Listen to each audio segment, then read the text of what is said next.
বিয়ার ধুম আজ মেরুর তরে, খায়রুন যাবে স্বামীর ঘরে, সাজাইয়া দে সখী তারে মনের মতন। বিয়ার ধুম আজ বরখালিতে, অজল যাবে বউ আনিতে, সাজাইয়া দে বন্ধু তারে মনের মতন।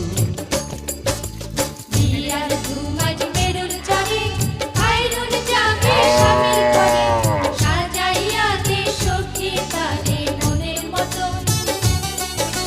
বিয়ার ধুম আজ বরখালিতে, অজল যাবে বউ আনিতে, সাজাইয়া